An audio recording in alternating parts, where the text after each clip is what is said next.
नमस्कार, स्वागत है एक बार पुनः आप सभी का दक्षिणा ई क्लासरूम में।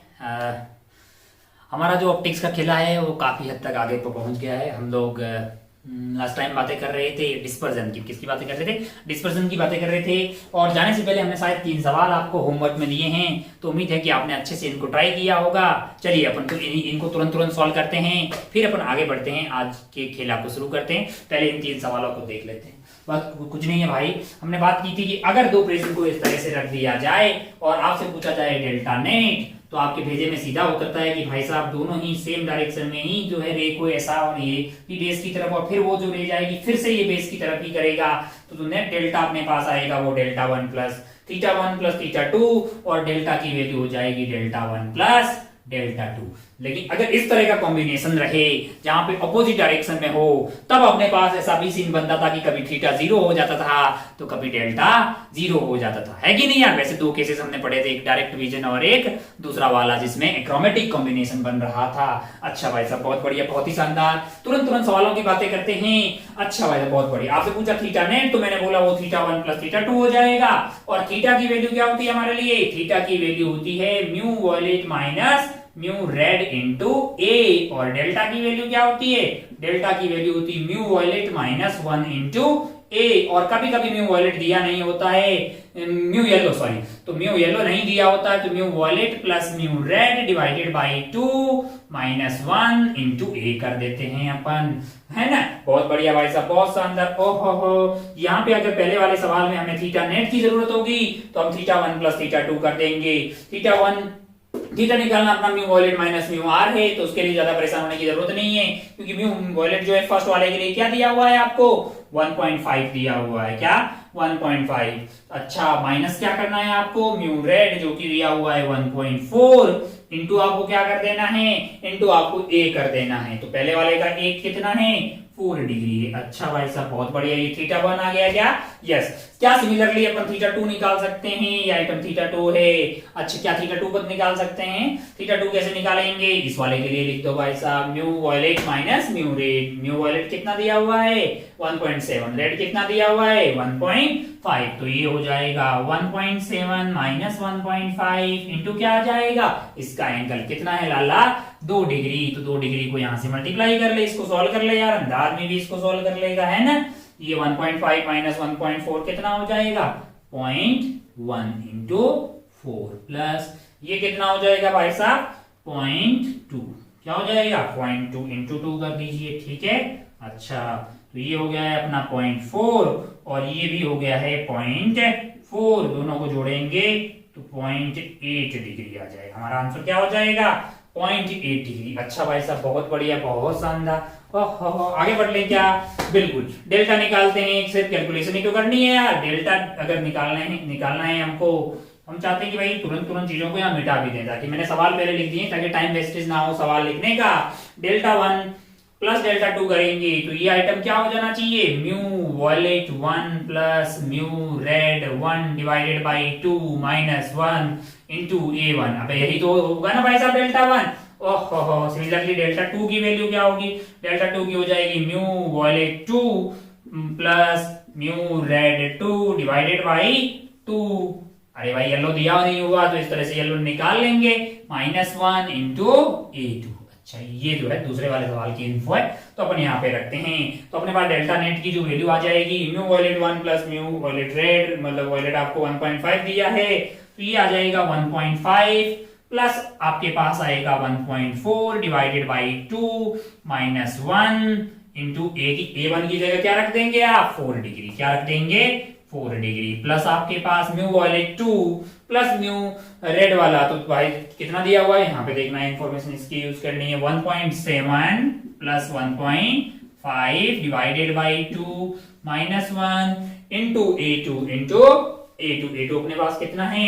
2 डिग्री है। 2 डिग्री से इसको मल्टीप्लाई कर देंगे। इसको सॉल्व करने में जो आंसर होगा वही हमारे लिए क्या हो जाएगा? इस सवाल का आंसर हो जाएगा 1.4 और इसको देख दीजिए 9 हो गया है, और ये हो गया 2.9 divided by 2 minus 1 into 4 plus ये 7 और 5 हो गए 12 हिस्सल 1 और 2 और 1 हो गया 3 3.2 divided by 2 minus 1 into 2 degree.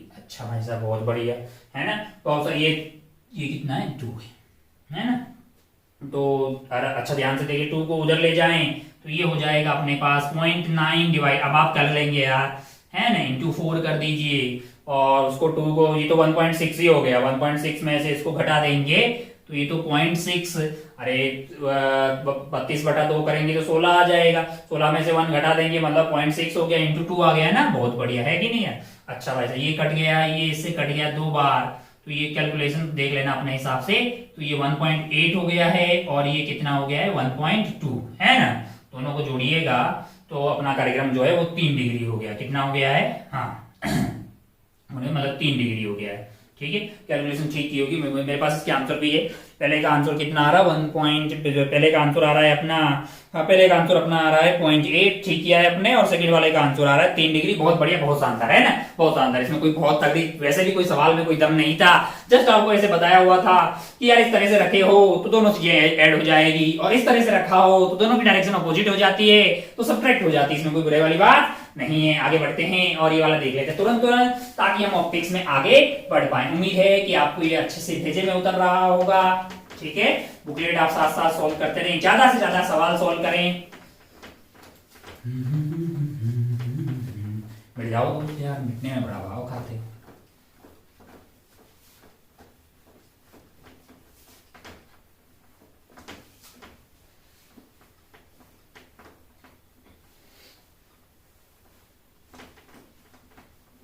चलिए सेकंड वाला सवाल देखते हैं। सेकंड वाला सवाल में आपको बोला था कि इनका एक्रोमेटिक कॉम्बिनेशन हो रहा है, एक्रोमेटिक कॉम्बिनेशन हो रहा है, इसका मतलब क्या है, इसका मतलब थीटा नेट क्या हो जाएगा आपके लिए 0 है ना। एक्रोमेटिक कॉम्बिनेशन यानी कि तो थीटा नेट था वो आपके पास 0 हो जाएगा, इसका मतलब थीटा 1 का मैग्नीट्यूड और थीटा 2 का मैग्नीट्यूड सेम होगा, क्योंकि यहाँ पे डायरेक्शन अपोजिट हो जाएगी, है कि नहीं यार। अच्छा और थीटा हमने अभी भी लिखा था, थीटा हमारे लिए क्या होता है mu violet minus mu red into a, और डेल्टा हमारे लिए क्या होता है mu yellow minus 1 into a. अच्छा भाई साहब बहुत बढ़िया, बहुत शानदार। ओहो, तो अपने पास जो theta 1 is equal to theta 2 करेंगे, theta 1 is equal to theta 2 करेंगे, हमारे पास अननोन अगर आप ध्यान से देखिए तो पहला सवाल आपसे पूछा है कि a2 की वैल्यू क्या होगी, है ना।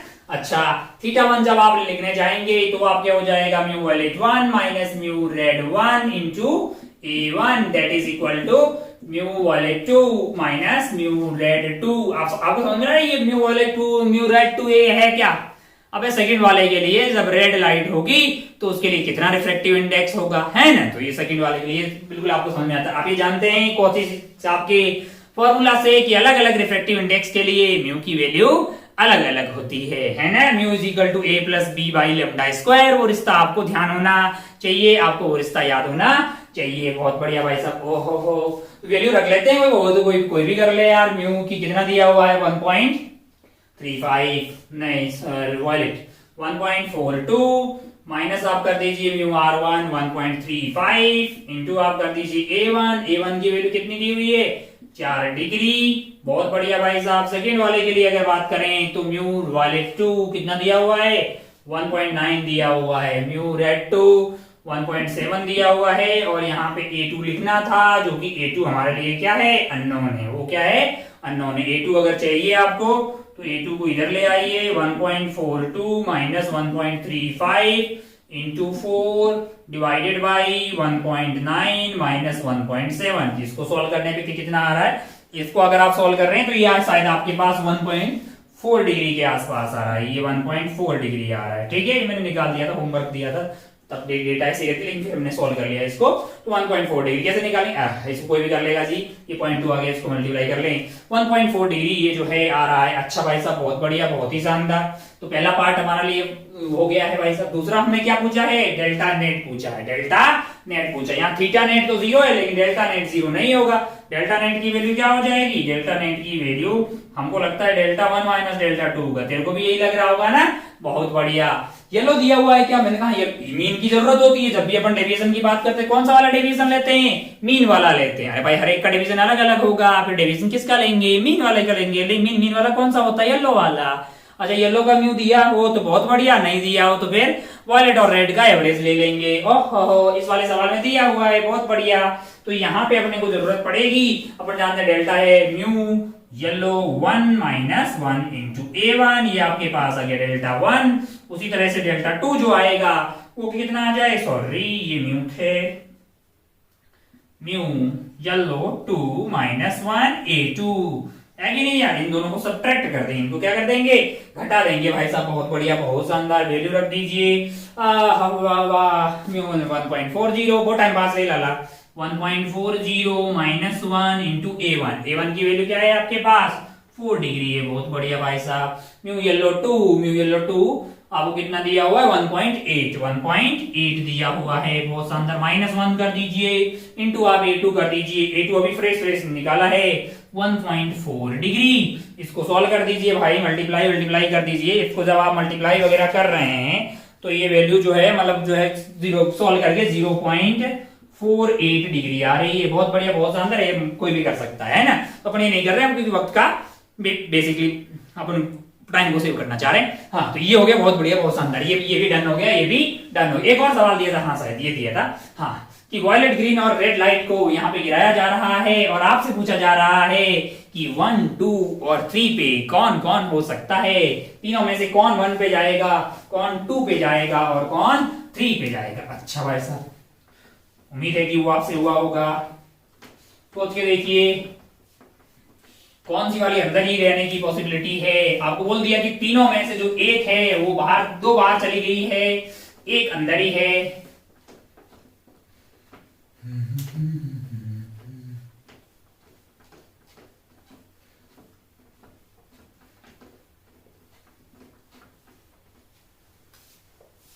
लिखने में बड़ा दर्द है इसको यार।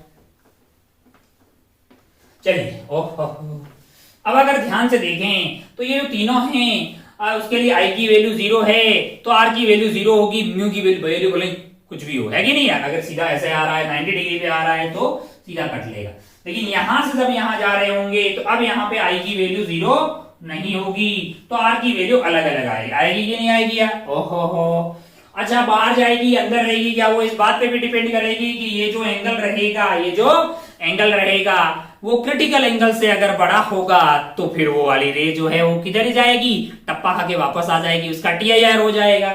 और किसी पर्टिकुलर रे के लिए ये वाला एंगल अगर क्रिटिकल रे मतलब एंगल से कम हुआ तो वो कट के बाहर की तरफ चली जाएगी। अच्छा भाई साहब, बहुत बड़ी, ये जानते हैं ना अपन ऐसे कि भाई इधर से अपन ने एक रे को भेजा था, क्या किया था अपन ने, एक रे को ऐसे भेजा था, पूरी तरह से टूट गई थी वो अपने 7 कलरों में, है ना। अरे आपके नहीं यार। अच्छा भाई साहब, बहुत बढ़िया, बहुत ही शानदार। ये सबसे ज्यादा डेविएशन किसको हुआ था, वायलेट को, और सबसे कम रेड को हुआ था, है ना। ये था विप जो अच्छा स्पेक्ट्रम बन गया था। खैर अपन जो है स्पेक्ट्रम वगैरह की भी बात करेंगे, नाम वाम आया है तो मैं आपको बताऊंगा कि स्पेक्ट्रम का मतलब क्या है, हालांकि उतना कोई खास जरूरत नहीं, विप गया। खैर, तो अब अगर आप ध्यान से देखें तो जो तीनों रे हैं उसके लिए म्यू सबसे ज्यादा कौन सा होगा। अपन जानते हैं कि विप ग्योर इधर की तरफ जाएंगे तो लेमडा बढ़ जाएगा, लेमडा बढ़ जाएगा तो म्यू घट जाएगा। अच्छा, और sine theta C is basically equal to 1 upon mu, ये तो होगा कि नहीं होगा। जिसके लिए म्यू जैसे जैसे आप लेमडा बढ़ाएंगे वैसे वैसे म्यू आपका घट जाएगा, वैसे वैसे आपका म्यू घट जाएगा। म्यू घट जाएगा तो थीटा क्या होगा, थीटा मतलब जो है, मतलब जो क्रिटिकल एंगल की वैल्यू है म्यू घट जाएगा, उससे क्या होगा, थीटा सी बढ़ जाएगा, थीटा सी बढ़ जाएगा, क्योंकि 1 अपॉन म्यू घट जाएगा तो 1 बाई म्यू बढ़ जाएगा, 1 बाई म्यू बढ़ जाएगा तो 1 बाई म्यू जब बढ़ रहा होगा आत्मा तो फिर साइन थीटा भी तो बढ़ा होगा, साइन थीटा तब बढ़ेगा जब थीटा सी बढ़ गया होगा। थीटा सी बढ़ जाना यानी जितना ज्यादा थीटा सी होगा क्या उतना ही कहां बाहर जाने की पॉसिबिलिटी कम होगी कि ज्यादा होगी, सोच के देखिए। जितना थीटा सी ज्यादा होगा, जितना थीटा सी ज्यादा होगा उतना क्या बाहर जाने की पॉसिबिलिटी कम होगी कि ज्यादा होगी, सोच के देख। या अंदर रहने की पॉसिबिलिटी की बात करें, जितना थीटा सी ज्यादा होगा, जितना थीटा सी ज्यादा होगा, थीटा सी ज्यादा होने का मतलब यहाँ पे जो मतलब थीटा सी मान लीजिए थीटा सी है 5 डिग्री, है ना। अब आपके पास 6 डिग्री वाली कहां रहेगी, अंदर रहेगी, है कि नहीं यार। तो क्या अंदर रहने की पॉसिबिलिटी थीटा से के उल्टी है, कहा 1 अपॉन अंदर रहने की पॉसिबिलिटी अंदर रहने की पॉसिबिलिटी जो है वो सबसे कम होगी, क्योंकि थीटा सी जिसका सबसे ज्यादा होगा, थीटा सी जितना ज्यादा होगा, मान लो थीटा सी की वैल्यू आ गई 85, तो भाई साहब जो 85 से 0 से लेके 85 के बीच में जितने भी एंगल पे आएगी वो सीधी रिफ्रेक्ट करती हुई बाहर की तरफ चली जाएगी। अच्छा, मतलब अंदर रहने की पॉसिबिलिटी सबसे ज्यादा किसकी होगी? ये सबसे ज्यादा उसकी होगी जिसका लेमडा सबसे कम होगा, जिसका लेमडा सबसे कम होगा। लेमडा सबसे कम किसका हुआ? वायलेट का। तो सबसे ज्यादा अंदर रहने की पॉसिबिलिटी किसकी हुई? वायलेट की। तो ये तो पक्का हो गया कि ये क्या हो जाएगा? वायलेट होगा। उसके बाद और अगर बात करें कि भाई सेकंड नंबर पे कौन आएगा, तो वायलेट के बाद में उधर की तरफ चले जाइए तो आपके पास ये ग्रीन आ जाएगा और ये क्या आ जाएगा? रेड आ जाएगा। क्या आपके बेसिक में ये बात उतर गई है? एक बार पुनः मैं आपको बता दूं कि आपको बेसिकली थोड़ा सा इतना ही सोचना, जैसे खूब सारे कलर हो सकते हैं, मैंने 3 रखा है, हाँ मतलब बहुत सारे कलर हो सकते हैं, 3-4 कलर रख देगा कौन पे भाई ये वो इस तरह के खूब सारे सवाल बनाए जा सकते हैं। मतलब चार कलर रख देगा, फिर 4 ऑप्शन बना लेगा। तो बस इतना सोच कि भाई साहब जैसे जैसे लेमडा बढ़ रहा है, यानी जैसे जैसे इस वाले में लेमडा बढ़ रहा है वैसे वैसे म्यू की वैल्यू कम हो रही है, क्योंकि अपन जानते हैं कि mu is equal to A plus B by lambda square. A and B positive constant है, तो इधर की तरफ आप जा रहे हैं तो वैसे वैसे आपका लेमडा बढ़ रहा है, लेमडा बढ़ रहा है तो म्यू की वैल्यू घट रही है, और म्यू की वैल्यू घट रही है तो थीटा सी की वैल्यू बढ़ जाएगी। अच्छा, ये कैसे हुआ? Sine theta C is equal to 1 by mu है ना, mu rare upon mu denser ना भाई, तो 1 अपॉन म्यू आ गया। अब जैसे जैसे मान लीजिए कि म्यू घट रहा है तो वैसे वैसे साइन थीटा सी बढ़ जाएगा। साइन थीटा सी जितना ज्यादा होगा उतना ही अंदर रहने की पॉसिबिलिटी कम होगी। हाँ भाई, थीटा सी मान लीजिए इतना ज्यादा होगा तो मान लीजिए भाई आप दो कंपेयर करें, एक में थीटा सी एक के लिए 5 डिग्री है और एक के लिए 70 डिग्री है ना, तो 6 डिग्री वाला जो आएगा वो किधर को 5 वाले के लिए तो वो बेसिकली जो है टेयर कर जाएगा है ना, और 70 वाले के लिए अंदर रहने की पॉसिबिलिटी ज्यादा होगी ना, मतलब 70 वाले के लिए बाहर जाने की पॉसिबिलिटी सबसे ज्यादा होगी। तो जितना मतलब जो अंदर रहने की पॉसिबिलिटी फिर क्या हो जाएगी? कम हो जाएगी, है कि नहीं है? तो उल्टा हो गया ना, जितना थीटा सी आपका ज्यादा था उतना बाहर जाने की पॉसिबिलिटी ज्यादा होगी, है कि नहीं है? अच्छा भाई साहब, मान लीजिए कि थीटा सी की वैल्यू आ रही है 89, तो बहुत सारी चीज जिसके लिए थीटा सी की जिसके लिए इंसिडेंट एंगल यहाँ पे 0 से लेके 88.99 रहेगा, वो सब बाहर ही जाएगी ना भाई साहब। 89 से लेके मतलब 90 तक जो भी बीच में बचेगी वही सिर्फ TIR शो कर पाएगी। कुल मिला के बहुत आसान सी चीज थी, हमने थोड़ा ज्यादा वक्त दिया है आपको कि भाई आप किसी भी तरह का इस तरह का सवाल आ जाए तो आप बिल्कुल आराम से बता पाएंगे, इसमें कोई दोहराई वाली बात नहीं है। बहुत बढ़िया भाई साहब, बहुत शानदार, हम लोग ऑप्टिक्स में अच्छा कर रहे हैं, धीरे धीरे आगे बढ़ रहे हैं, काफी अच्छी प्रोग्रेस हम कर चुके हैं। यानी अगर बोला जाए तो 60% जो खेला है अगर री ऑप्टिक्स का, तो हम धीरे धीरे वहां तक पहुंच गए हैं। हमको मतलब थोड़ा थोड़ा और बातें अभी करनी है, थोड़ी थोड़ी और बातें करने से क्या मतलब है हमारा मतलब है कि एक छोटी सी चीज अपन देखते हैं। क्या देखते हैं? छोटी छोटी बातें ऐसी जो बुकलेट में कहीं ना कहीं आपको नाम दिखाई दिए होंगे, पता नहीं क्या है, मास्टर ने हमको बताया नहीं है। जैसे एक चीज TIR के अंदर बुकलेट में कहीं आपको मिराज और लूमिन के बारे में बातें लिखी हुई मिलेगी कि नहीं मिलेगी? मिली होगी आपको। क्या कई बार आपने सुना भी होगा, कई बार आपने देखा भी होगा, है ना? अगर आप कहीं पोलर रीजन से हो या फिर मतलब आप कभी जैसलमेर आए हो घूमने या फिर डेजर्ट में कहीं आप हो तो कहीं आपने ऐसा ऑब्जर्व किया होगा। तो हम एक छोटी सी बात कर लेते हैं, बहुत सारे लोग उसके बारे में जानना चाह रहे थे कि बेसिकली होता क्या है। एक छोटी सी बात, TIR के अंदर एक छोटा सा कहीं आपको दिया हुआ दिखाई देगा मिराज, है ना? पहले इसकी बात कर लेते हैं, फिर बात करेंगे अपन लूमिन की। किसकी? लूमिन की। चलो भाई साहब बढ़िया से चलो यार, मिटते भी नहीं हो चलते भी नहीं, चला। अच्छा, प्यार से इसको हिंदी में अगर बोला जाए तो मृग तृष्णा, इसका नाम सुना होगा।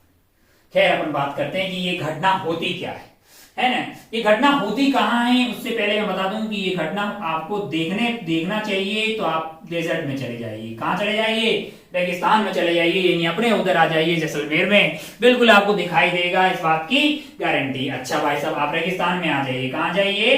रेगिस्तान में आ जाइए। हिंदुस्तान में अगर आपको रेगिस्तान में आना है तो आप आ जाइए थार डेजर्ट में। ये कहाँ है भाई साहब? ये है आपके जैसलमेर के वेस्टर्न वाले पार्ट, मतलब राजस्थान के वेस्टर्न वाले पार्ट में, जैसलमेर, बाड़मेर, बीकानेर, इस वाले रीजन में जैसलमेर आइए, बिल्कुल आपको जो है ये दिखाई देगा, आप ऑब्जर्व कर सकते हैं। अच्छा, क्या चीज है, कैसे होता है, क्या है ये, इसको आप ऐसे समझिए कि मान लीजिए कि एक रोड है, एक रोड है, उस पे तू यहाँ खड़ा है ना, कोई यहां खड़ा है और मैं क्या कर रहा हूं, मैं यहां पे खड़ा, मान लीजिए, है ना, बड़ा ऑब्जेक्ट लिया है मैंने, कुछ और ऑब्जेक्ट ऊंट ऊंट बना सकते हैं, लेकिन मास्टर को आर्ट उतना अच्छा नहीं है तो ऊंट नहीं बना रहा है, ऐसे ही कुछ आइटम ले लिया है, ऐसे ही कुछ आइटम ले लिया। मान लो कि यहाँ ऊंट खड़ा है और आप कहाँ हैं, यहाँ खड़े हैं, आप उस ऊंट को देख रहे हैं। अच्छा भाई साहब, बहुत बढ़िया। अब आप ध्यान से देखें तो ये जो सरफेस होती है, जो सरफेस रहेगी धरातल, दिन के टाइम में वो काफी गर्म हो जाता है, काफी गर्म हो जाता है। आप जानते हैं कि रेत की प्रॉपर्टी होती है वो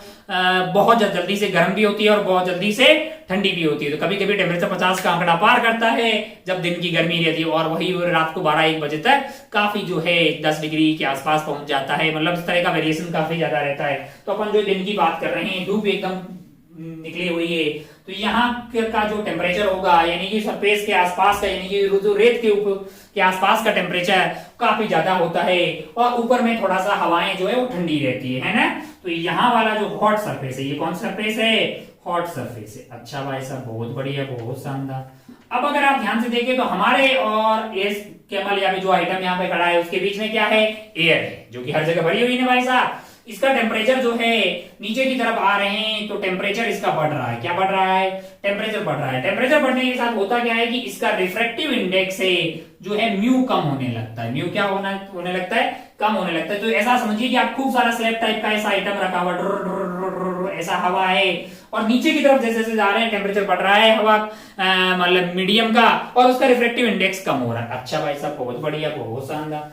ओहो, मतलब ये वाली स्लैब से ये वाली जो है, ये मतलब ऊपर की तरफ जो है जो होगा वो डेंसर पार्ट होगा। कैसा पार्ट होगा, डेंसर। नीचे की तरफ जैसे जैसे जाएंगे तो आप रेयरर की तरफ जाएंगे। अच्छा, बहुत बढ़िया भाई साहब, बहुत शानदार। तो यहाँ पे अगर यहाँ बात करें तो ये थोड़ा गर्म होगा और ये वाला पार्ट क्या होगा, रिलेटिवली ठंडा होगा।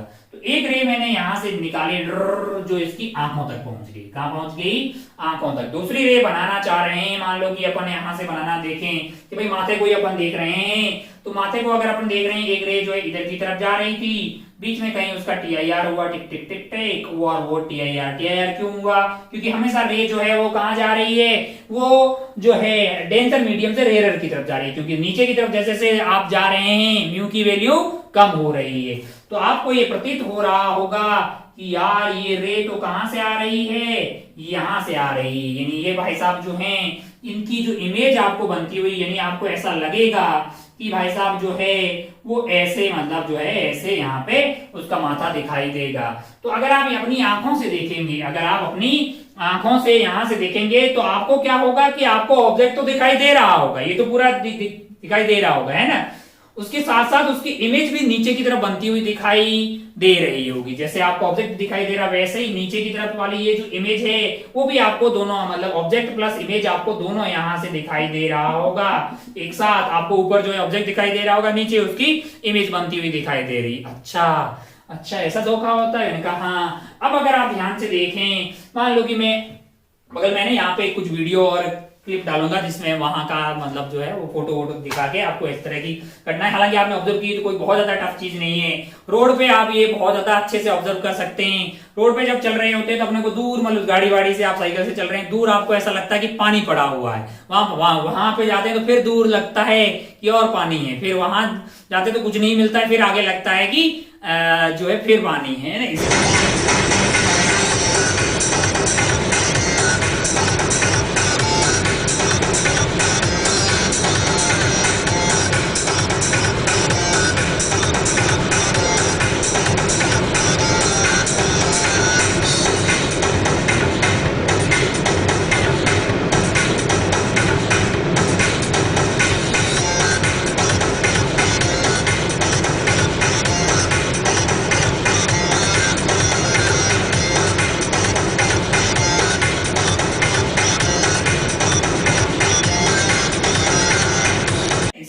अच्छा, इस चीज को मृग तृष्णा क्यों बोलते हैं? मृग का मतलब क्या होता है, हरिण होता है, यानी डियर होता है, और तृष्णा मतलब प्यास है। तो वो भागता रहता है एक स्थान से दूसरे स्थान तक, किसकी तलाश में, पानी की क्लास में, वहां पे जाता है तो फिर उसको पता लगती है अरे यहाँ नहीं है, फिर आगे लगता है कि अच्छा उधर है कहीं पे, फिर वहां जाता है। तो ये सब भाग दौड़ उसकी चलती रहती है, यानी मृग की तृष्णा ऐसी, मतलब तृष्णा जो कभी पूरी नहीं हुई, इसका मतलब क्या है, प्यास, है ना। अच्छा भाई साहब बहुत बढ़िया, बहुत ही शानदार। ओहो, तो अच्छा फिर वो पानी वाली फील कैसे आती होंगी? जैसे मान लीजिए कि भाई यहाँ पे मान लीजिए एक सैंड ड्यून है बहुत बड़ा सा, ठीक है ना, और ऊपर मान लीजिए एक खुला आसमान है, और आप यहाँ पे खड़े होके देख रहे हैं, है ना, तो आपको क्या होगा, इसकी इमेज नीचे बनती हुई दिखाई देगी ऐसे उल्टी, और ये जो ऊपर वाला व्हाइट व्हाइट टाइप का आसमान है वो यहाँ पे कैसा बनता हुआ दिखाई देगा, ऐसा ऐसा बनता हुआ दिखाई देगा वैसा। और वैसे आप अगर आप रोड पे खड़े हैं और आप रोड पे ऐसे खड़े हुए हैं और ऊपर का जो ये आसमान है, खुला आसमान साफ साफ सा, इसकी इमेज आपको इस पे बनती हुई दिखाई देगी, और आपको ऐसा लगेगा कि कुछ पानी टाइप का पड़ा हुआ है। आप वहां पे जाएंगे, फिर वहां जाके देखते हैं कि पानी तो आगे है भाई साहब, यहाँ पे नहीं है। तो ऐसा डियर के साथ होता है, यानी कि हिरन के साथ होता है, वो बहुत भाग दौड़ करता रहता है, कई बार मर भी जाते हैं, कई बार मतलब जो है कहीं न कहीं पानी का जुगाड़ बैठ जाता है टंकियों में, वरना काफी उसको परेशानी का सामना करना पड़ता है। खैर तो हम बात समझ गए कि मोटा मोटा एक आइडिया आप समझ गए, आपने कभी देखा भी होगा। इसका जस्ट उल्टा टाइप का होता है ना, इस कहां होता है, वो पोलर रीजन में होता है, उसको भी अपन देख लेते हैं। इसमें क्या होगा,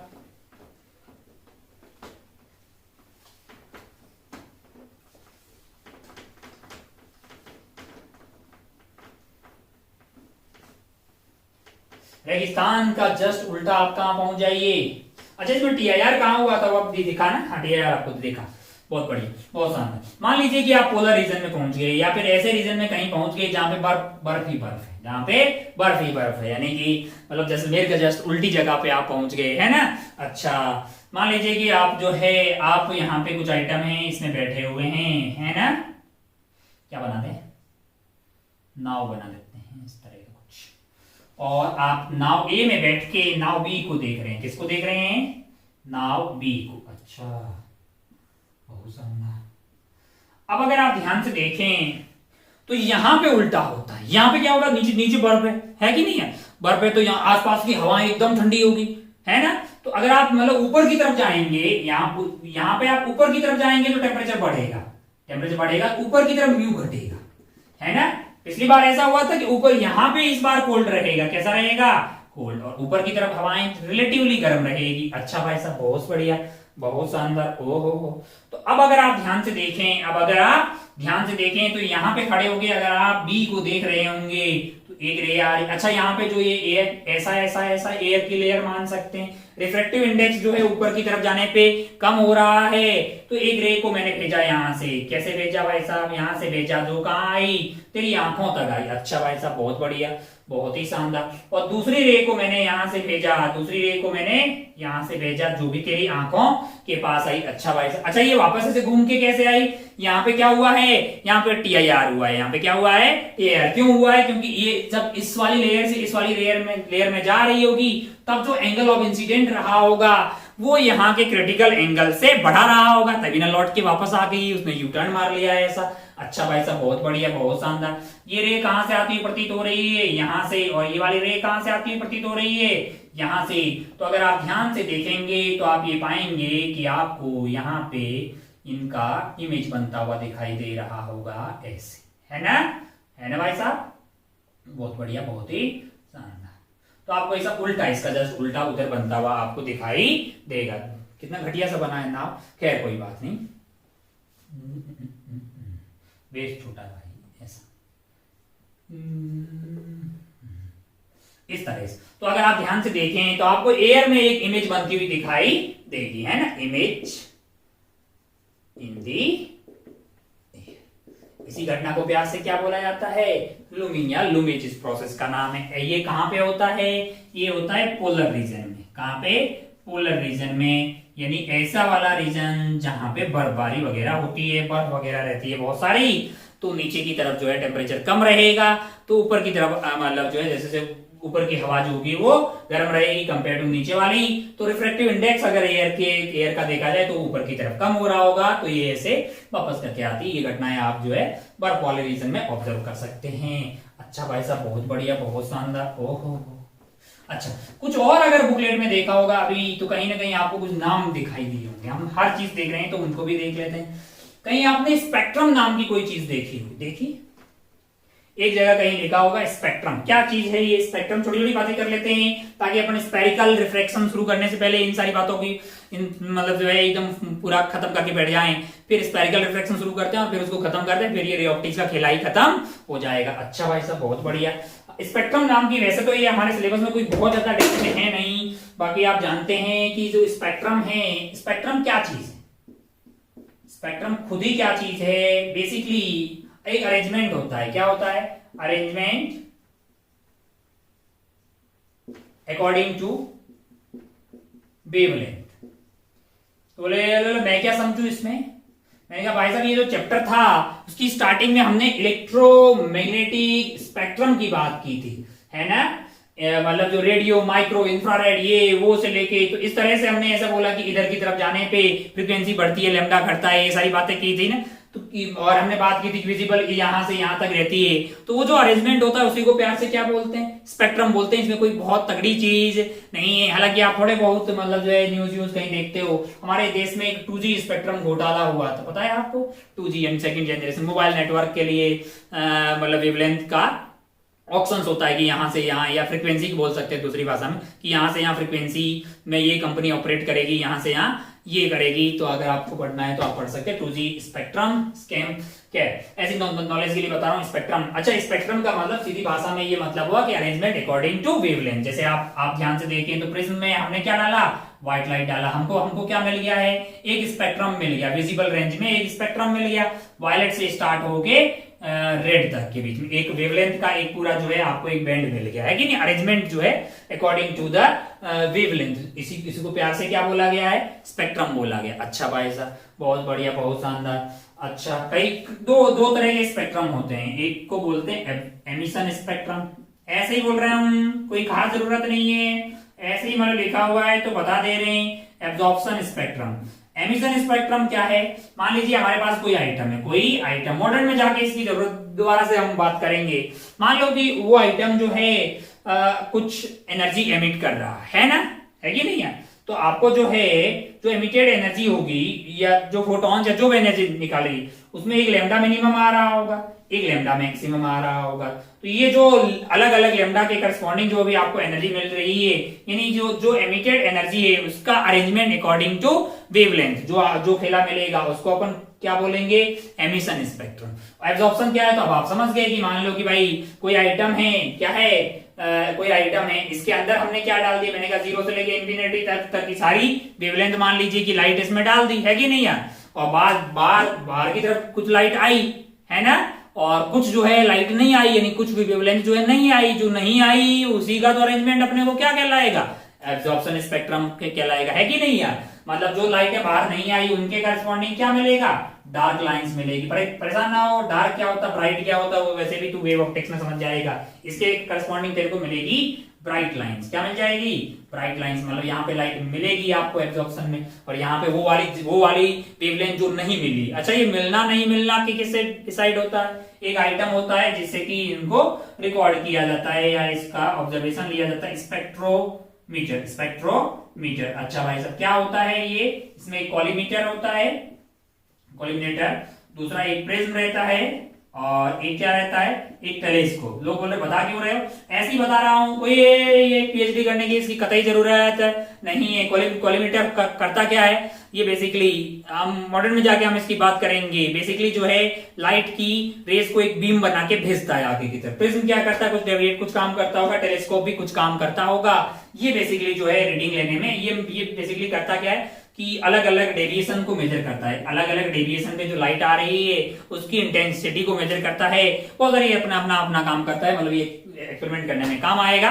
खैर, अपन ज्यादा डेप्थ में बातें कहां करेंगे? मॉडर्न में। अभी ऐसे ही बता दिया, कोई बहुत ज्यादा जरूरी चीज नहीं है। स्पेक्ट्रम का मतलब आप समझ गए कि वेवलेंथ के अकॉर्डिंग चीजों को अरेंज कर देना ही बेसिकली क्या हो जाता है हमारे लिए? स्पेक्ट्रम। हमारे खेला की शुरुआत भी तो इलेक्ट्रोमैग्नेटिक स्पेक्ट्रम से ही हुई थी। हमने infrared, radio, micro, infrared, visible, ये वो ऐसे बोला कि फ्रीक्वेंसी या वेवलेंथ के हिसाब से उनको अरेंज कर सकते हैं। है ना। उसी पूरी घटना को क्या बोला गया था, स्पेक्ट्रम बोला गया था। ये कई बार लाइन भी हो सकता है, ये कहीं कहीं आपको बैंड भी प्राप्त हो सकता है, कहीं कहीं आपको सॉलिड मतलब जो है अलग लाइन बैंड एंड सॉलिड इस फॉर्म में प्राप्त होता है। अच्छा भाई साहब बहुत बढ़िया, बहुत ही शानदार। हमको लगता है कि अब जो है हमको आगे बढ़ लेना चाहिए, तो अपन हेडिंग डाल सकते हैं स्फेरिकल रिफ्रैक्शन। क्या डाल सकते हैं, स्फेरिकल रिफ्रैक्शन। लोग बोलेंगे कि भाई साहब रिफ्लेक्शन और रिफ्रैक्शन के अलावा क्या है, तो कुछ नहीं है। ऑप्टिक्स पूरी ही ज्योमेट्रिकल ऑप्टिक्स में अगर बातें करेंगे तो रिफ्रैक्शन एंड रिफ्लेक्शन दो ही बातें हैं, या तो लाइट जो है वापस आएगी या आगे जाएगी भाई साहब। तो बहुत आसान सी बातें हैं सारी, है ना। मिट जाओ दोस्त यार, तुमको मिटाने के लिए क्या करना पड़ेगा। चलिए हो गया चकाचक, तो अपन खेला को आगे बढ़ाते हैं। हेडिंग डाल दीजिए आप, रिफ्लेक्शन के बाद रिफ्रैक्शन। अगर आपको याद हो पहले अपने है ना रिफ्लेक्शन की बातें की थी, पहले प्लेन मिरर पे, फिर अपने जो है तो सरफेस को स्फेरिकल कर दिया था, तो फिर आपने स्फेरिकल मिरर की बातें की थी, वहां पे अपने जो है रिफ्लेक्शन का खेला खत्म हो गया था। फिर अपन आगे थे रिफ्रैक्शन पे, रिफ्रैक्शन में दो लॉ पढ़े, और फिर जो रिफ्रैक्शन का खेला था हमने खेला एक इसी सरफेस पे, फिर दो सरफेस ले ली थी तो वो स्लैब बन गया था, एक सरफेस रखी थी तो अपरेंट डेप्थ वाले सवाल बन गए थे, है ना, और दो को स्लैब बना दिया। फिर अपने जो TIR और क्रिटिकल एंगल के बारे में छोटी छोटी बातें की। फिर उन्हीं दोनों सरफेस को हमने क्या कर दिया, एंगल पे रख दिया था। एंगल पे रख दिया था तो हमारे पास क्या आ गया था, वो प्रिज्म का खेला जो है वो खेला गया था। बेसिकली दो जो है अलग अलग सरफेस पे हमने स्नेल्स लॉ ही लगाया है, कोई बहुत टफ चीज नहीं है। आप चीजों को समझते जाएंगे, सवाल आपके कॉन्सेप्ट बनते जाएंगे, कॉन्सेप्ट बनते जाएंगे तो सवाल आपसे सॉल्व हो रहे हैं और होते रहेंगे। बिल्कुल हर तरह के सवाल सॉल्व होंगे, इट्स गारंटीड। आप हर चीज पढ़ेंगे तो क्यों नहीं होंगे, आपसे सवाल तो होना ही पड़ेगा। अच्छा भाई सब बहुत बढ़िया, बहुत समझ। अब जो है हम धीरे धीरे इस चैप्टर के समापन समारोह की तरफ बढ़ रहे हैं। हमारे पास पहले जो रिफ्रैक्शन हुआ करता था वो सीधी सरफेस पे हुआ था, अब जो है स्फेरिकल सरफेस पे होगा, है ना, स्फेरिकल सरफेस पे होगा, जिसको क्या बोल दिया गया, स्फेरिकल स्फेरिकल स्फेरिकल रिफ्रैक्शन। चल जाओ दोस्त यार, स्फेरिकल रिफ्रैक्शन। चलो चलिए बहुत बढ़िया, बहुत शानदार, बहुत शानदार भाई साहब, बहुत बढ़िया। ओ हो, मान लीजिए कि हमने एक ऐसी स्फेरिकल सरफेस ले ली है। अच्छा, रिफ्रैक्शन होने के लिए दोनों मीडियम अलग होना चाहिए। मैंने कहा इसका μ1 कर दे, इसका μ2 कर दे। आइए टाइम पास करते हैं, आइए टाइम पास करते हैं। टिक टिक टिक टिक टिक टिक। अपन जानते हैं, अपने पूरा कॉन्फिडेंस है, अपने पता स्नेल्स लॉ के अलावा लगा क्या सकता है भाई, उतना ही तो आता है, उतना ही तो लगता है, मतलब उसके अलावा कुछ है भी नहीं। चलिए तो क्या रख दिया हमने यहाँ पे, एक ऑब्जेक्ट रख दिया। हमने क्या रख दिया है, एक ऑब्जेक्ट रख दिया। ऑब्जेक्ट से लाइट गई, ऐसे गई भाई साहब, लाइट गई। ओहो, लाइट की मुलाकात हुई यहाँ पे, लाइट की मुलाकात एक मीडियम से दूसरे मीडियम पे जाते हुए मुलाकात हुई, तो क्या होगा यहाँ पे, रिफ्रैक्शन होगा भाई साहब। हम जानते हैं ना कि बेंडिंग ऑफ लाइट जो एक मीडियम से जब दूसरे मीडियम में जाते हैं तब जो बेंडिंग होती है उसी को प्यार से क्या बोलते हैं, रिफ्रैक्शन। ओह, तो क्या हमारे लिए वहां पे नॉर्मल बनाना जरूरी होता है? मैंने कहा हाँ, वहां पे नॉर्मल बनाना हमारे लिए जरूरी होता है। तो अपन क्या कर रहे हैं, यहाँ पे नॉर्मल बनाएंगे। अभी स्फेरिकल सरफेस है, टिक टिक टिक टिक, तो नॉर्मल कहां से पास होगा, सेंटर से। और ये वाली दूरी क्या हो जाएगी, ये वाली दूरी हमारे लिए R हो जाएगी। अबे यार परेशान होने की कोई जरूरत नहीं है। ओहो हो, अच्छा पहले भी ऐसे टकराई थी लेकिन वापस चली गई थी क्योंकि यहाँ पे सिल्वरिंग वगैरह की होगी। इस बार कोई सिल्वरिंग नहीं है, तो लाइट आगे की तरफ जाएगी। माना कि ये वाला जो एंगल है ये θ1 है, तो θ1 मेरे लिए क्या हो जाएगा, इंसिडेंट एंगल। अच्छा मान लीजिए कि μ2 जो है वो डेंसर है और ये क्या है, रेयर है, तो प्रिंसिपल एक्सिस के अब नहीं नॉर्मल के पास में आएगा।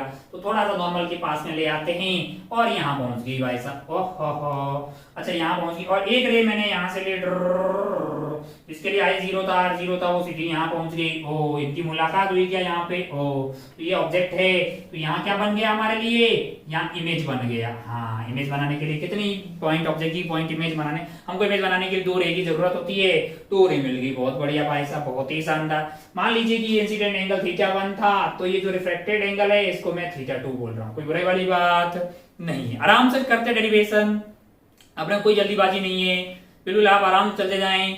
कहीं पे बोर्ड कहीं पे भी पूछे एकदम मस्त जो है, we know that, let's consider spherical surface, let's consider object, ये वो देख जरा ध्यान से, मैंने इसको बोल दिया है। ये वाली दूरी मेरे लिए क्या हो जाएगी, यू होगी कि नहीं होगी बे, है ना, और ये वाली दूरी क्या हो जाएगी, वी हो जाएगी। ले है कि नहीं है, देख अपन डेरिवेशन कर रहे हैं आराम से, बहुत बढ़िया, बहुत शानदार। क्या किसका डेरिवेशन कर रहे हैं, देखना, देखता तो जा आगे।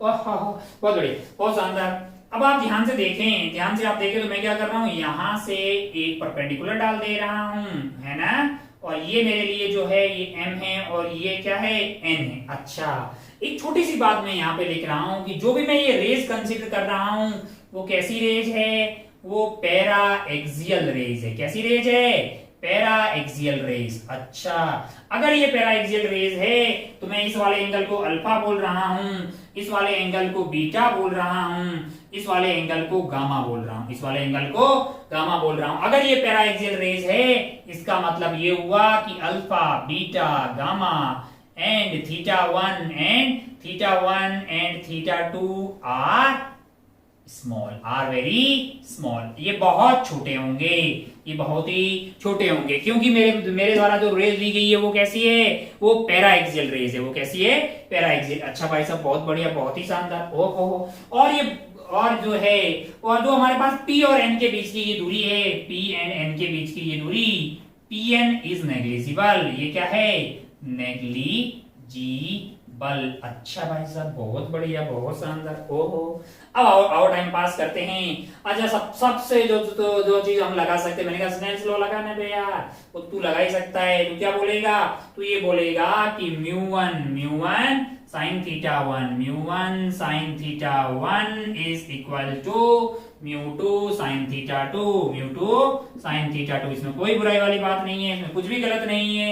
ये तो अपन जानते हैं कि इसको लगाया जा सकता है। अच्छा भाई साहब, बहुत बढ़िया, बहुत शानदार। थीटा 1 एंड थीटा 2 बहुत छोटा कि बहुत बड़ा, बहुत छोटा। तो क्या मैं इस कार्यक्रम को mu one theta 1 almost equal to mu two theta 2 कर दूं? मैंने कहा जब बहुत छोटा होता है थीटा तो साइन थीटा को अपन लिख सकते हैं थीटा, और टेन थीटा को भी क्या लिख सकते हैं, ऑलमोस्ट थीटा को 1 लिखते हैं।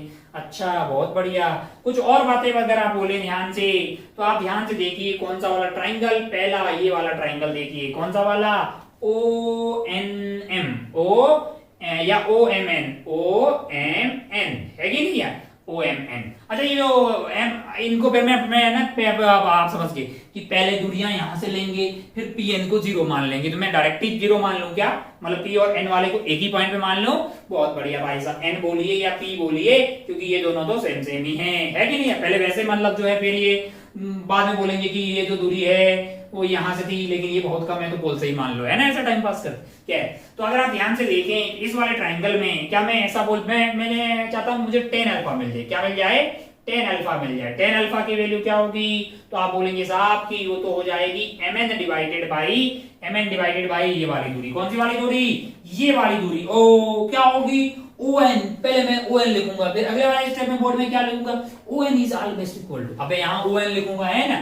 फिर मैं अगले वाले में बोलूंगा कि ये तो mn डिवाइडेड बाई OP के बराबर ही है कि नहीं यार। ओ ऐसा क्यों बोल दिया मैंने, ऐसा इसलिए फिर मैं ऐसे टाइम पास करता कि ON is OP is basically equal to ON, क्योंकि जो बीच की दूरी है वो नेग्लिजिबल है ना, ऐसे टाइम पास नहीं करने का। चलिए, तो उसी तरह से अगर आपको 10 अल्फा अपने को मिल गया है, 10 अल्फा मिल गया, 10 बीटा की 10 बीटा निकालते हैं। 10 बीटा मिलेगा क्या हमारे लिए, 10 बीटा हम लोग क्या निकाल सकते हैं, यहां से हमारे लिए वो हो जाएगा mn डिवाइडेड बाई सारी वैल्यू P से ही लिखते हैं, तो PC हो जाएगा, PC। अच्छा, और 10 गामा की वैल्यू लिखते हैं, 10 गामा हो जाएगा mn डिवाइडेड बाई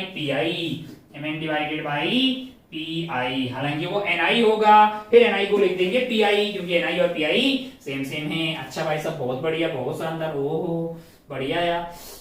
अब अगर आप ध्यान से देख मैं छोटी सी चीज और बोल रहा हूं, कौन से वाले ट्राइंगल में, ये वाले ट्राइंगल में एक बात बताइए आप कि कौन से वाले ट्राइंगल में आ जाइए आप, यहां पे आ जाइए, कौन से वाले ट्राइंगल में, OCN, O इन ट्राइंगल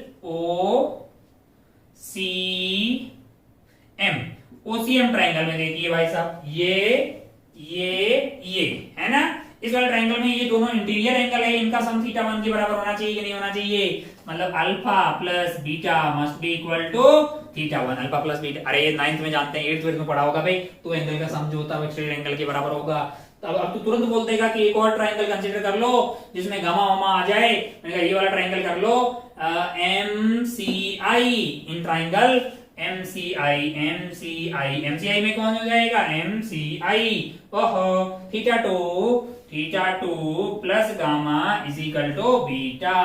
तो यहां से थीटा टू की वैल्यू क्या आ गई है, बीटा माइनस गामा। अपने कोई जल्दीबाजी नहीं है। थीटा वन की वैल्यू आ गई अपने पास अल्फा प्लस बीटा, और थीटा टू की वैल्यू आ रही है बीटा माइनस गामा। ओहो, अच्छा तूने इसको देखा, फिर तूने इसको देखा कि समझ गए भाई साहब करना क्या चाह रहे हो, समझ गए कि ये तुमने इसीलिए बनाया था कि तुम बाद में इसको चिपका दो, फिर जो है फिर इसको टेन अल्फा वगैरह बोल दो, है कि नहीं यार। वेरी गुड, बहुत समझदार लोग हैं आप। म्यू1 इंटू थीटा वन की वैल्यू हो गई है अल्फा प्लस बीटा, और ये खेला मैं मोटा मोटा इक्वल टू कर देता हूं म्यू टू, और थीटा टू की जो वैल्यू है उसको क्या डाल देंगे अपन, बीटा माइनस गामा। अच्छा भाई साहब, बहुत बढ़िया, बहुत शानदार। ओहो, अब अगर आप ध्यान से देखें तो बीटा इधर भी आ रहा है, बीटा उधर भी आ रहा है, तो इसको मैं लिख रहा हूं, यहां से आ जाएगा म्यू टू माइनस गामा, उधर इधर लेके आएंगे तो क्या हो जाएगा, म्यू टू गामा। अच्छा, और यहाँ पे म्यू1 अल्फा ऑलरेडी है, म्यू1 अल्फा ऑलरेडी है, उधर लेके जाएंगे तो यहाँ पे आपके पास आ जाएगा mu two minus mu one into beta. ओहो, थोड़ा सा अपन जो है इस वाले खेला को फिर यहाँ पे सॉल्व करते हैं। अब यहाँ पे आप सॉल्व करेंगे म्यू टू इंटू जो गामा लिखा हुआ है उसको अगर मैं 10 गामा लिख दूं तो बुरा नहीं मानेगा, क्योंकि तू जानता है कि थीटा और टेन थीटा सेम ही है, अगर थीटा बहुत ही स्मॉल है और हमारा थीटा तो स्मॉल है, क्योंकि हमारी जो रेज है वो कैसी है, पैराएक्सियल रेज है। अच्छा भाई साहब, म्यू टू 10 प्लस आपके पास क्या आ जाएगा, म्यू1 10 अल्फा, म्यू1 10 अल्फा। अच्छा, बहुत बढ़िया भाई साहब, is equal to mu two minus mu one into क्या आ जाएगा, बीटा। बीटा की वैल्यू को अपन क्या लिख देंगे, 10 बीटा। ओहो, तो ये हो गया है म्यू टू। अब आप ये ध्यान से कह लिए कि भाई 10 अल्फा को तो मतलब 10 जो गामा है, 10 गामा को तो अपन mn अपॉन पी लिख सकते हैं। क्या लिख सकते हैं, mn upon P. O plus आपके पास क्या आ गया है, म्यू1 10 mn अपॉन ओपी, या पीओ बोल दीजिए, जो भी आपको बोलना है। इसीकल टू आपके पास आ गया है mu two minus mu one into 10 beta into 10 beta. 10 beta क्या कहा है, mn अपॉन पीसी। ध्यान से देखें तो mn सॉरी यहाँ पे क्या था, म्यू ये क्या था, अल्फा। अल्फा कहाँ है हमारे पास, ये mn अपॉन ओपी। तो ये mn लिखो ना भाई, तो mn कट गए सारा। ओहो, बहुत बढ़िया, बहुत ही शानदार। तो हमारे पास जो वैल्यू आ रही है वो है mu two divided by P जो है, अगर आप ध्यान से देखें तो पी जो है वो यहां से लेके यहां तक की दूरी है। क्या हमारे लिए वो पोल से लेके इमेज के बीच की दूरी है, मैंने कहा हाँ। और हमारा जो ऑब्जेक्ट है उससे जो रेज है, ऑब्जेक्ट से जो रेज है वो उधर की तरफ जा रही है, वही हमारे काम की रेज है। तो क्या ये दूरियां जो है इन्हीं रेज की डायरेक्शन में, मैंने कहा हाँ, यहाँ से आप उधर की तरफ जाओगे, हमारी रेज की उधर की तरफ जा रही है, तो क्या पॉजिटिव होना चाहिए, मैंने कहा हाँ। तो क्या इसको म्यू टू बाई वी लिख दे, मैंने कहा हाँ, और ये पी को मैंने वी लिख दिया है। अच्छा, प्लस आपके पास है म्यू1 डिवाइडेड बाई पीओ में आप जा रहे हैं अपोजिट डायरेक्शन में, तो ये दूरी जो हो जाएगी माइनस ऑफ वी, यानी यहाँ माइनस ऑफ यू, तुम आप यहाँ माइनस डाल दीजिए, यहाँ यू लिख दीजिए। आगे आपके पास आ रहा है mu two minus mu one divided by PC जो है पोल से सेंटर की दूरी है वो आर हो जाएगी, है ना। तो आपको एक रिश्ता प्राप्त होता हुआ दिखाई दे रहा है, एक जनरल फॉर्मूला बनता हुआ दिखाई दे रहा है। क्या फॉर्मूला है ये हमारे लिए, जगह कहाँ बची है हमारे लिए, जगह यहाँ पे बची हुई है, कहाँ बची हुई, यहाँ पे बची हुई है। तो पूरी बातें कर लेते हैं, ताकि मतलब जो है अगर हम जनरल फॉर्मूले की बात करें, क्या ये रिकॉर्ड हो रहा होगा, यहाँ पे आ रहा होगा सर, जनरल फॉर्मूला मिटाएंगे फिर अपन जो है बातें नहीं। हमारे पास क्या आया, n2 by v minus n1 by u is equal to n2 minus n1 by r। एक मिनट भाई साहब, एक मिनट। आ गया, रात को 2:30 बजे भी उठा के पूछे तो परेशान होने की जरूरत नहीं है, याद होना चाहिए, बिल्कुल बुराई वाली बात नहीं है, लेकिन कुछ बातें और साथ में ध्यान होनी चाहिए। वो क्या बातें हैं, पहला है कि रेज पैराएक्सियल होनी चाहिए, रेज पैराएक्सियल ही होनी चाहिए, पैराएक्सियल रेज हैं, रेज कैसी होनी चाहिए, पैराएक्सियल होनी चाहिए। बहुत बढ़िया भाई साहब, बहुत शानदार। अब आप और सी चीज पूछेंगे कि भाई साहब म्यू वी एंड आर है, mu V and R must be put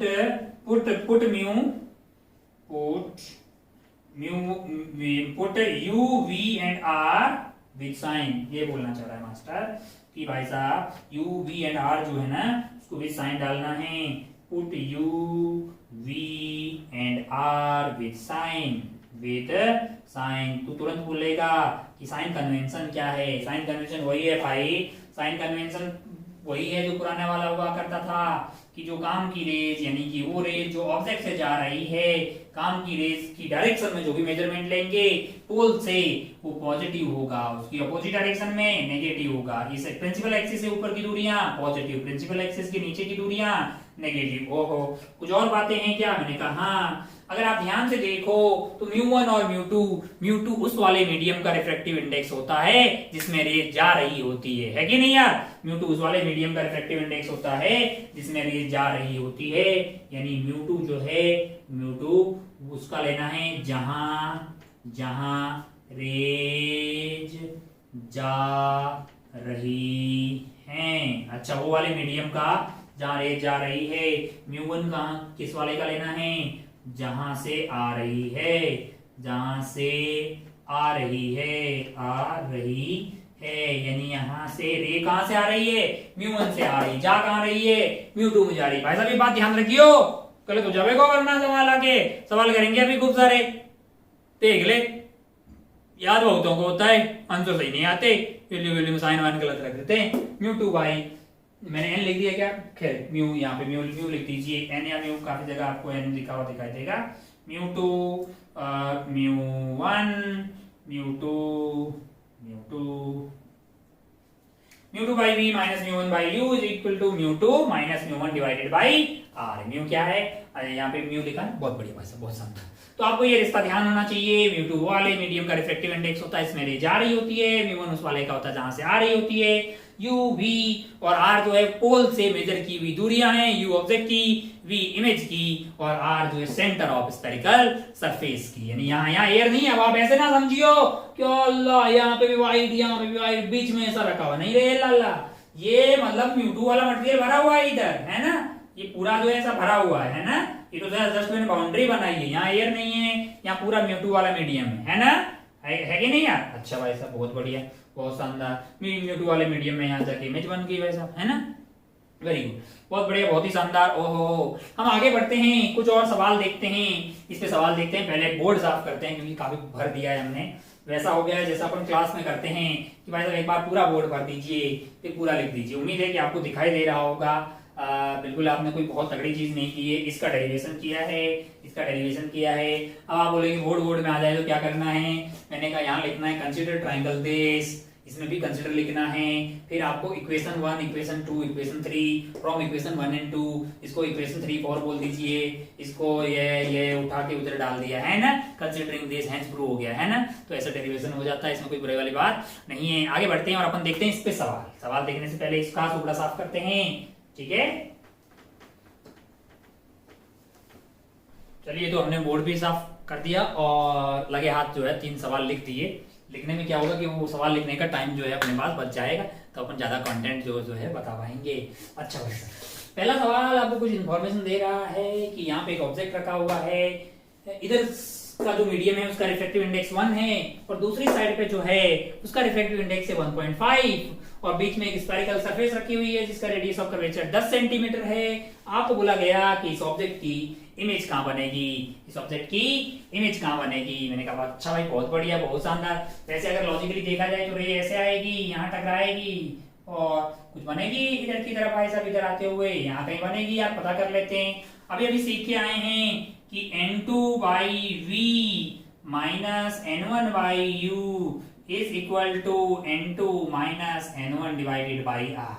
लेकिन ये सीखते हुए हमने दिल में बिठा दिया था कि गलती नहीं करेंगे, सारी वैल्यू को जैसा मास्टर ने बोला है कि सही तरीके से रखना है। n2 वो वाला है जिसमें रेंज जा रही है, तो n2 को 1.5 रखना है, v हमें निकालना है minus of n1 by u, n1 वहां से जहां से आ रही है।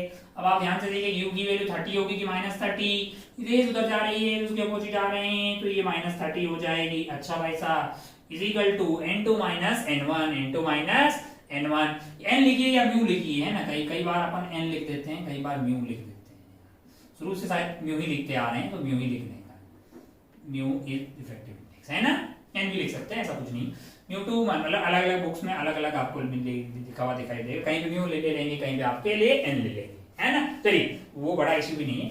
खैर 1.5 by V minus 1/3 mu two minus mu one, mu two की वैल्यू की कितनी है 1.5 माइनस म्यू वन की वैल्यू 1 होगी, आर की वैल्यू प्लस होगी कि माइनस, उधर की तरफ होगा ना, सेंटर यहाँ पे पोल से आप इधर की तरफ जाएंगे तो प्लस का 10 सेंटीमीटर। अच्छा भाई साहब, तो 1.5 मतलब उसको लिख दीजिए 3/2v, और ये हो जाएगा इधर इधर इधर तो प्लस का हो जाएगा, है ना, ये माइनस माइनस प्लस हो गया तो उधर जाके माइनस का हो जाएगा। तो ये वैल्यू क्या लिखा हुआ 0.5 ना, 0.5 को 1/2, ये तो 1/20 लिखा हुआ है, तो वहाँ 1/20 लिखा हुआ 1/20, और ये इधर जाके 1/30 था तो माइनस 1/30 आ गया, है ना। Very good. तो एलसीएम ले लेंगे तो कितना आ जाएगा 60 आ जाएगा, तो इसको 3 और ये 2, 3 माइनस 2 यानी 1/60 हो गया, 1/60 हो गया है। तो v की वैल्यू क्या होगी हमारे लिए, यहाँ से v की वैल्यू हो गई है 60 इंटू 3/2, 3g, है ना, तो ये कट गया 30, और हमारे पास v की वैल्यू क्या आ गई है 90 सेंटीमीटर, पॉजिटिव आई ना। हाँ, इधर की तरफ होगा भाई साहब, इधर से 90 सेंटीमीटर की दूरी पे, है ना। चलिए इधर से 90 सेंटीमीटर की दूरी पे। अच्छा, बहुत बढ़िया, बहुत ही शानदार। जो कुछ नहीं कैलकुलेशन की थी, हमारे लिए इंपॉर्टेंट क्या है, mu two mu one R V, इन सबको सही साइन के साथ रखना। यहाँ पे आप खुद रखिएगा, यहाँ पे आप खुद रखिए, ब्रेक लीजिए, आराम से वीडियो को पॉज मारिए, आपकी कोशिश होनी चाहिए कि आपका आंसर सही आए। अच्छा, एक बात आप देखिएगा, एक बात, हाँ एक बात देखो, हमारे पास यहाँ पे जो ऑब्जेक्ट है वो कैसा है, रियल ऑब्जेक्ट। कैसा ऑब्जेक्ट है, रियल ऑब्जेक्ट। और इमेज कैसी बन रही है, क्या सही में रेस हाँ मिल रही है, मैंने कहा रियल ऑब्जेक्ट की रियल इमेज बन रही है, और v पॉजिटिव आ रहा है।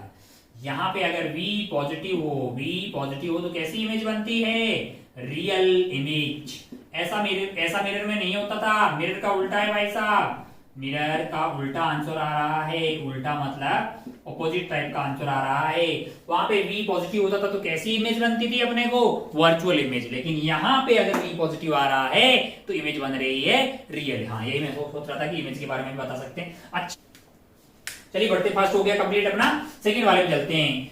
सेकंड वाले में अगर आप ध्यान से देखें तो आप ये पाएंगे कि यहाँ पे ये जो रेज हैं वो कैसी है, जो इंसिडेंट रेज है वो कन्वर्ज हो रही है। इसका मतलब ऑब्जेक्ट हमारे पास कैसा है, वर्चुअल ऑब्जेक्ट है। यहाँ पे क्या है, वर्चुअल ऑब्जेक्ट है। अच्छा भाई साहब, बहुत बढ़िया, बहुत शानदार। ओहो अच्छा, यहाँ पे अपन खेला खेलते हैं कि वर्चुअल ऑब्जेक्ट का क्या होगा बेसिकली। तो अपने क्या लिखा, अपन ने लिखा कि भाई μ2 divided by v minus μ1 by u must be equal to μ2 minus μ1 divided by r। अच्छा, μ2 की वैल्यू क्या होगी, μ2 की वैल्यू यहाँ पे 2 है, थोड़ा फास्ट करते हैं। μ1 डिवाइडेड बाई u, μ1 की वैल्यू 1 हो गई है। u की वैल्यू आप खुद ही बताएं, प्लस का 60 होगा कि माइनस का 60। उधर की तरफ जा रही है काम की रेज, यानी कि जो हमारी रेज ऑब्जेक्ट से आ रही है वो उधर की तरफ जा रही है, ऑब्जेक्ट की तरफ भी जा रही है, ऑब्जेक्ट से आने वाली रेज में क्या करोगे, ये देखो। अच्छा, और इसीलिए तो वर्चुअल ऑब्जेक्ट है ना यार। अच्छा, तो ये वाली वैल्यू आ गई आपके लिए 60 डिवाइडेड बाय μ2 माइनस μ1 यानी 2 माइनस 1। μ2 इसको क्यों लिया, क्योंकि इसमें रेज आई। r की वैल्यू पॉजिटिव की नेगेटिव,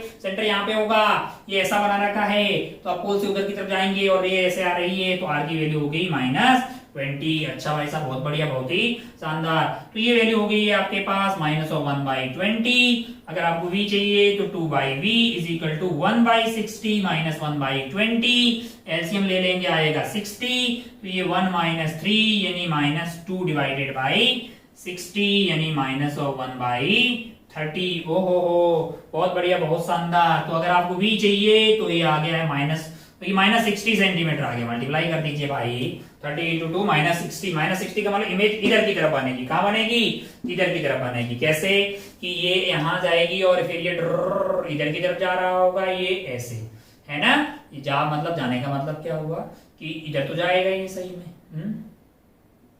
ऐसे चला आता हुआ। कहां से प्रतीत हो रहा है, यहां कहीं से, टिक टिक टिक टिक टिक टिक टिक टिक। ये वहां पे आपके पास इमेज बनेगी। कैसी इमेज बनी है? वर्चुअल इमेज बनी है। कैसी इमेज बनी है?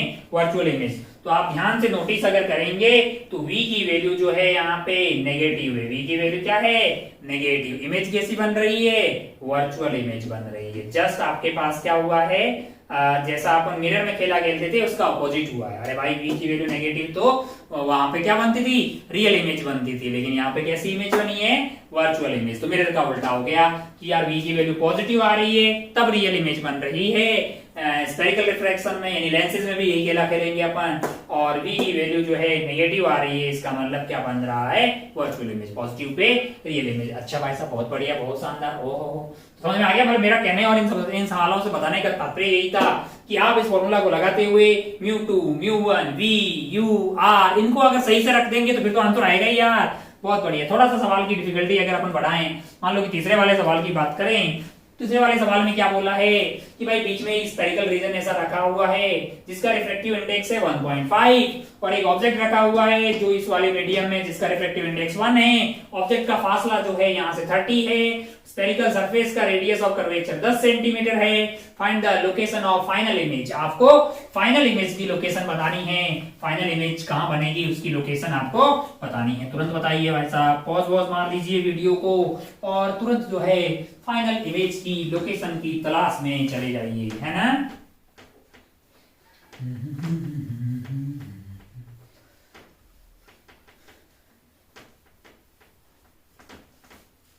पता कीजिए कि फाइनल इमेज कहां होगी। पता कीजिए कि फाइनल इमेज कहां होगी। पहले आपको इस तरह यहाँ यूज करना होगा, फिर यहाँ यूज करना होगा। हमको तो लगता है कि रे यहाँ से जाएगी ऐसे ऐसे जाने के बाद में इधर की तरफ कहीं कट लेगी, यार है कि नहीं है? देखो जरा, देखो देखो देखो देखो, अपन यहाँ पे पहले लाते हैं फर्स्ट रिफ्रैक्शन। कौन सा वाला? फर्स्ट वाला। इसके लिए क्या होगा?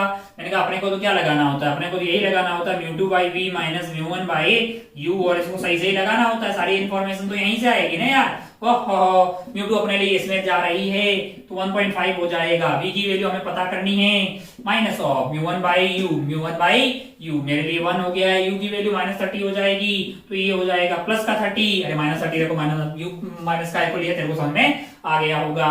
अरे भाई रेज उधर जा रही है और पोल यहाँ पे पूरी ऑब्जेक्ट की यहाँ से मेजर करोगे ना यार। ओहो, ये रेज ऐसे जा रही है। अच्छा, μ2 माइनस μ1 यानी कि 1.5 माइनस 1 कितना हो गया है? 0.5। थोड़ा फास्ट कर रहा हूँ क्या? नहीं, 1.5 minus 1 divided by R. R की वैल्यू पॉजिटिव होगी, हाँ, क्योंकि उसका मुंह उधर की तरफ खुला हुआ है, सेंटर यहाँ पे कहीं होगा, तो ये वाली वैल्यू उधर की तरफ होगी 10। ओहो, बहुत बढ़िया, बहुत शानदार। तो ये हो गया 0.5 यानी 0.5 1/2 यानी 1/20 और लो तो 1.5 ये हो गया 3/2v is equal to 1/20 minus 1/30। LCM लिया तो आ गया 60। ओहो, इसका भाग गया 3 बार, इसका भाग गया 2 बार, 1/60। ओहो, v चाहिए तो भाई 3/2 इंटू क्या कर दीजिए? 60 कर दीजिए। तो 3 से ये 30 हो गया। v की वैल्यू प्लस 90 आ गई है, प्लस 90 सेंटीमीटर। प्लस 90 सेंटीमीटर का मतलब ये 60, ये हो गया 60। तो यहाँ से पूरा फासला कितना होना चाहिए? 60। क्या होना चाहिए? 60। अच्छा, तो ये 10, तो ये वाला 10 हो गया है, ये वाला 10 हो जाएगा। तो यहाँ से हो गया अपना 30, मतलब यहाँ से दूरी है वो पोल से कितनी होनी चाहिए? 90। तो ये हो गया 10 और 10 20। तो हमको लगता है कि यहाँ से इधर की तरफ इमेज बनेगी और ये वाली दूरी होगी 70 सेंटीमीटर, क्योंकि अगर आप ये 70 के अंदर ये 20 मिला दोगे तो टोटल इस वाले पोल से दूरी जो है वो 90 हो जाएगी। ज्यादा टफ तो नहीं हुआ ना? नहीं, उसमें क्या ज्यादा टफ। अब आप ध्यान से देखिए कि ये रेज यहाँ जाने वाली थी, टिक टिक टिक टिक यहाँ की तरफ जा रही थी, तो यहाँ आपको बनता भाई साहब। अब आप ध्यान से देखें तो यहाँ पे फिर से रिफ्लेक्शन हुआ होगा ना यार, यहाँ पे फिर से रिफ्लेक्शन होता हुआ दिखाई देगा। तो क्या जब सेकंड वाले पे दोबारा से लगाना पड़ेगा? मैंने कहा हाँ। अब जो पहले वाले ने इमेज बनाई है वो सेकंड वाले के लिए कैसे बिहेव करेगी? ऑब्जेक्ट की तरह बिहेव करेगी कि नहीं करेगी यार? ऑब्जेक्ट की तरह बिहेव करेगी ना यार, ऑब्जेक्ट की तरह बिहेव करेगी। यहाँ पे देखो जरा ध्यान से, कैसा ऑब्जेक्ट होगा ये? वर्चुअल ऑब्जेक्ट की तरह। कौन सी वाली सरफेस के लिए? इसके लिए ना यार। ये यहाँ से तो ऐसा होगा ना, अभी पिछले वाला सवाल इधर से आ रही है, ये वर्चुअल ऑब्जेक्ट की तरह बिहेव करेगा। तो आप देखेंगे कि μ2 लगाएंगे क्या? वही लगाएंगे μ2 by v minus μ1 by u is equal to μ2 minus μ1 divided by r। अच्छा भाई साहब, बहुत बढ़िया, बहुत शानदार। ओहो, इस बार वाले में रेज आपकी ऐसे जा रही है, वर्चुअल ऑब्जेक्ट है यहाँ पे, तो μ2 आपके पास 1 हो जाएगा। v की जगह p डैश मान लेता हूँ, कुछ भी उधर की तरफ जो भी आएगा सेकंड वाले से।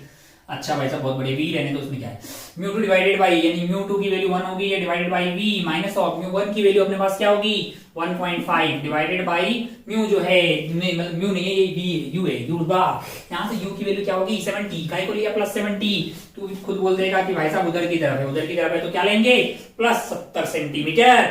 μ2 माइनस μ1, μ2 माइनस μ1, μ2 आपके पास क्या है 1 है, 1 माइनस 1.5 डिवाइडेड बाई r की वैल्यू क्या मिलेगा ड्र, ये ऐसा है, और रेज ऐसे सारी लिमिटेड है, तो r की वैल्यू प्लस 10 की माइनस 10, तो खुद ही बोलेगा माइनस 10, ये हो गया है 0.5, ये क्या हो गया है माइनस 0.5 होगा, तो ये क्या, ये माइनस 0.5 और ये माइनस 10 कट गया, यहाँ 0.5 1/20 हो गया, क्या बोलते हो, है कि नहीं।